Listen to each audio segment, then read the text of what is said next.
if you'd like to help keep me insane, please, there's a button down below. It starts with an S. It turns gray when you click it now, which I think is totally whack. But if you could click that button, that would certainly help me out. And go ahead and like this video if you I don't know. Let's look at some airsoft gear. Welcome back to Sandwich Airsoft. Today we're doing a gear video, and I want to preface with one. This table is very wobbly. Anyways, I want to preface with none of this is required stuff. You don't need it to have fun. You can go out just like this, preferably with some sort of airsoft gun, but you can go out just like this and have just as much fun. But this is gear suggestions. So to start out, honestly, some sort of vest. Something that has mag pouches. It doesn't have to be a split chest vest like I have. This is just my preferred vest. To go along with a vest like this, I'd recommend getting some sort of MOLLE belt. These guys will save you a bunch of time in the long run. This one's actually by Matrix, so it costs really cheap. I'll put the price right here somewhere that I paid for it, but they're really cheap. Evic has them. Because they have an underbelt. Having the two-part belt lets you do is actually Velcro your chest rig to your pants, which means it doesn't move around while you're running around and it doesn't get all awkward. That probably won't qualify for like a chest rig style thing or, you know, plate carrier, but when you're doing a dual vest system where it has the belt, hands down, best edition. But in general, just get a dual belt system because the MOLLE is just so much better. Gloves. So this is where it gets a little personal with people. Some people like full-fingered mechanic style gloves. Some people like fingerless gloves. Getting a pair just makes it kind of nicer, makes it easier to grip your sidearm or your gun, makes it nicer when someone shoots you in the hand that it doesn't hurt as bad, because some of those sniper guys are ruthless. My preferred gloves, on the other hand, are partial finger, partial fingerless, because I use a lot of gas blowbacks. I like being able to feel when the trigger breaks. It's a feel thing. I just like it. This one's a little bit more loadout specific, but if you're running a pistol, getting some sort of level 2 holster with the button is ideal. This lets you basically run around as much as you want, and that gun is not coming out. I challenge anyone with one of these that isn't broken to lose your gun, because you can get these style holsters for anything from Glocks to high Kappas. Speed loader. I feel like this is pretty self-explanatory, but just have one. They're like $5 or cheaper. You can probably get these for like $2. Sometimes they come for free with guns. So, face gear. There's a few different kinds. Everyone has their preference. These are the two that I've used the most. So this one in particular is nice because it covers your ears. So if you get those snipers that want to be a jerk, they're just gonna hit your ear. They're not gonna hit you, and that's much better. The only issue with face masks like this is they make it so that you have to put either a really high like riser on your scope, and with airsoft you're already fighting that BB drop, or you just can't shoot well worth a damn and you're just not aiming with the sight. Which, I mean, for a lot of games, that's totally fine. I prefer these guys. So they're kind of like balaclavas, and they just kind of slide over, and it's a relatively tight fabric that is kind of stretchy, but it's effectively skin depth, so you can easily sight down a rifle however you train yourself at home, because I don't wear my face gear when I'm at home shooting. Why would I? And these come in many different colors. You can get them in tan, you can get them in black, green, everything. The questions I've been asked on them is, oh, does it get hot? Honestly, no. During the summer, it's fine. It gets wet. It definitely gets wet, but it's fine. During the winter, oh, isn't that cold?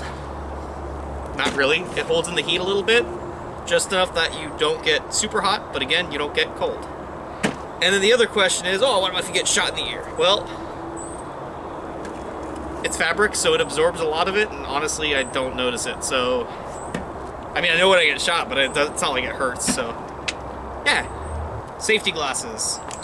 Ignore the GoPro mount. No matter what you get, I recommend getting ANSI Z87 rating. It's gonna protect your eyes from anything up to like a 22. So it'll protect you against VSR 10s and all those fun things. A lot of fields are requiring full seal. Get something you like. Get something that's comfortable. I have this guy. And what's nice about these guys is they just they full seal. The only downside is they fog up really bad. So if you're gonna do that, I recommend getting some sort of active defog. Passive defog works, but I found that active just outperforms it by 1,000,000%. If you get a good set of defog. Your other option is non-full seal. These are just basically safety glasses. They work great too. I tend to use these around the house for shooting. I like using these for going out to the field. It's that peace of mind thing. Backpacks. He's falling out of mine. These are great for transporting your gear, mags, batteries, etc. Oh, I still those on. Any backpack will do. This is my old school backpack from a long time ago. Let's not get into that. As I said, any backpack will do. Just have pockets for everything and put your shit in it. It's not that hard. Boom, problem solved. And this serves for carrying air tanks and all that good stuff. In my case, it stays in the car and holds my mags and ammo. And grain gas. On the subject of transportation, gun cases. It's a case for your gun. Keeps it safe during transportation, makes it not look as suspicious as just having guns laying around in your car, especially if you're like me and don't have a lot of orange tips. And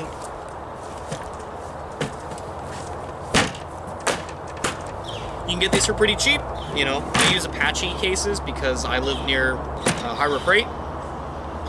They work. But what's great is your stuff's safe. Some sort of neck strap. Honestly, it doesn't really matter what you use, as long as it holds the gun that you're using. I like the single point one.